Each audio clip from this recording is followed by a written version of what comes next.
Welcome to Uma's kitchen. வணக்கம். Welcome to Uma's kitchen. எல்லோரும் எப்படி இருக்கீங்க?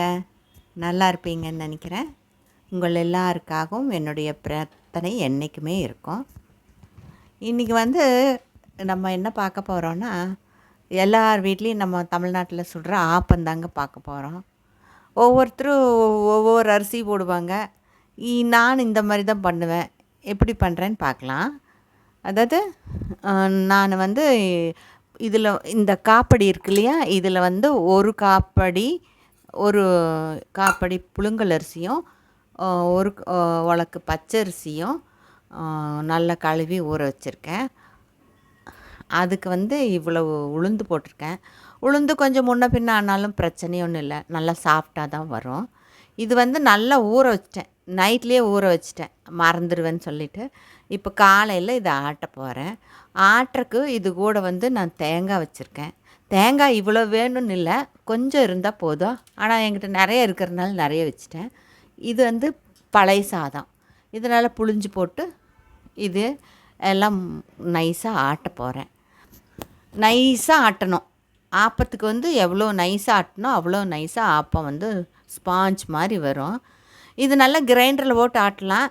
நான் இது கொஞ்சம் தான் இருக்குதுன்னு கிரைண்டர் கழுவல, அது பெரிய வேலை எனக்கு. அதனால் நான் மிக்சியில் போட்டு அரைக்க போகிறேன்.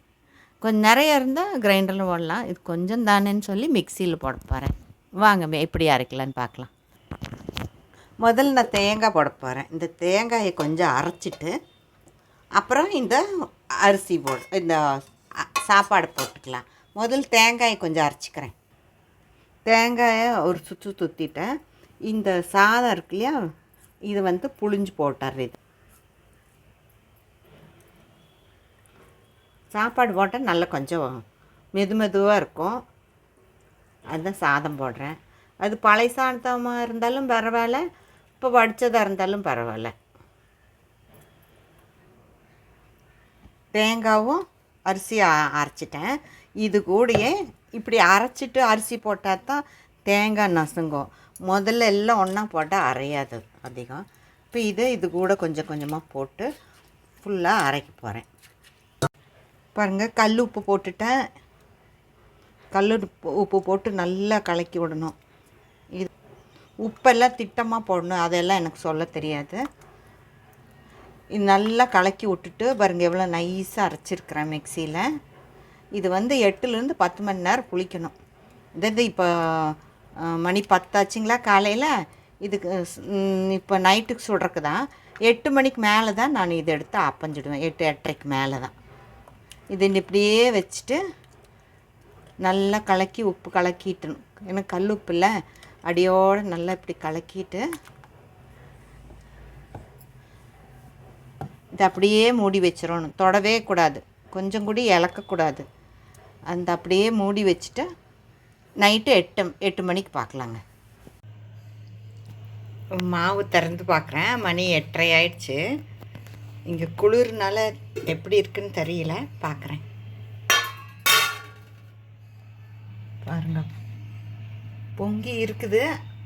ஆனால் ஓவராக பொங்கி வரல, ஆனால் பொங்கி இருக்குது. இந்த கேமராவில் சரியாக உங்களுக்கு தெரியல, நேரில் பார்க்கும்போது தான் தெரியுது. பாருங்கள், முட்டை முட்டையாக அந்த பபுள்ஸ் மாதிரி தெரியுது. பாருங்கள், பொங்கி வந்துருக்கு பார்த்தீங்களா? பாருங்கள் மாவு எப்படி இருக்குது பாருங்கள். இன்னும் நான் தண்ணியே ஊற்றலை, அதுக்கு மாவே நல்லா இருக்குது. இதில் நான் கொஞ்சமாக எடுக்கிறேன் ஊற்றி காமிக்கிறதுக்காக வேண்டி. இதில் ஒரே ஒரு பிஞ்சு ஆப்பச்சோடாக்கார் போடுறேன். சோடாக்கார்னா ஆப்பத்துக்கு தான் போடுவோம் நம்ம முதல்ல. இப்போ எல்லாத்துக்கும் போட ஆரம்பிச்சிட்டாங்க. இதுக்கு பேரே ஆப்பச்சோடா. நம்ம ஆப்பத்துக்கு மட்டும்தான் யூஸ் பண்ணுவோம். இப்போனா எல்லாத்துக்கும் சோடாக்காரம் போட ஆரம்பிச்சிட்டாங்க. நான் அந்த அடுப்பு பற்ற வச்சுட்டேன். இதில் தான் ஆப்பஞ்சுடுவேன், நல்லாயிருக்கும். கொஞ்சோண்டு எண்ணெய் இப்படி தடவிக்கணும். சட்டி சூடாகட்டும். சட்டி காஞ்சிருச்சு. நல்லா ஆப்பம் சோடா போட்டுட்டு கொஞ்சம் கலக்கிட்டு 1.5 கரண்டி மாவு ஊற்றிருக்கிறேன். இதை எடுத்துகிட்டு கொஞ்சம் இப்படி சுற்றி வச்சோன்னா போதும். மூடி வச்சிடணும். வெந்துருச்சான்னு பார்க்கலாம்.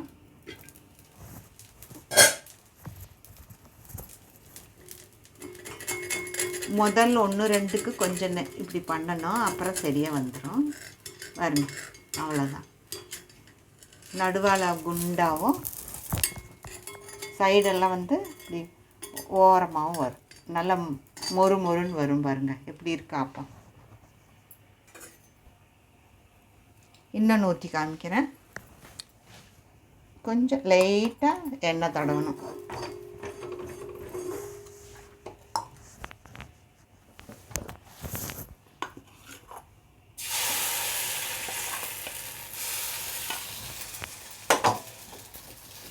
ரெண்டு பக்கம் இப்படி வச்சுட்டு ஒரு சுத்து, அவ்வளோதான்.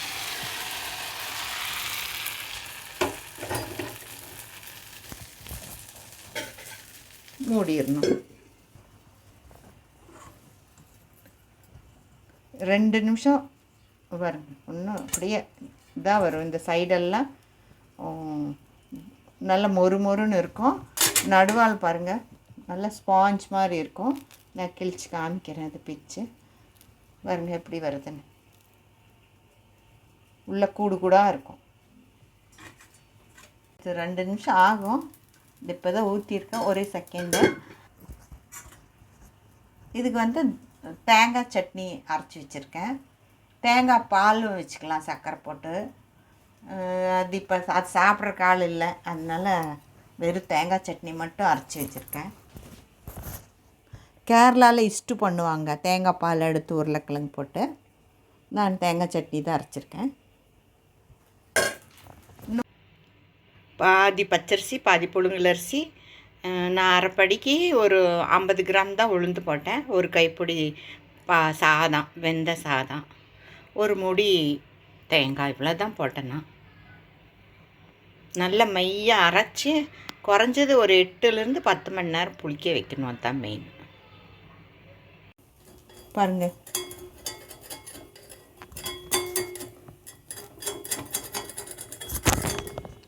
இப்படி எடுத்தாமே வந்துடும்.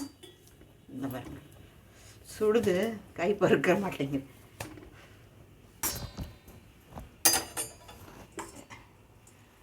எவ்வளோ அழகாக வருது பாருங்கள். நல்லா வேறு ஒன்றும் இல்லை, அரை மூடி தேங்காய் போட்டேன். அரைப்படிக்கு அரிசி, அதாவது 1/4 படி புழுங்கல் அரிசி, 1/4 படி பச்சரிசி, 50 கிராம் வந்து உளுந்து போட்டேன். கொஞ்சம் ஒரு கைப்பிடி சாப்பாடு, வேக வச்ச அரிசி சாதம், அவ்வளோதான். வேறு ஒன்றுமே போடலைன்னா. ஈஸியாக இருக்கும், நல்லாயிருக்கும், சாப்பிடவும் நல்லாயிருக்கும். செஞ்சு பாருங்கள் ஒரு நாளைக்கு. உங்களுக்கு பிடிச்சிருந்தா, இந்த வீடியோ பிடிச்சிருந்துச்சுன்னா லைக் பண்ணுங்கள், ஷேர் பண்ணுங்கள், சப்ஸ்கிரைப் பண்ணுங்கள். Okay, bye bye, take care.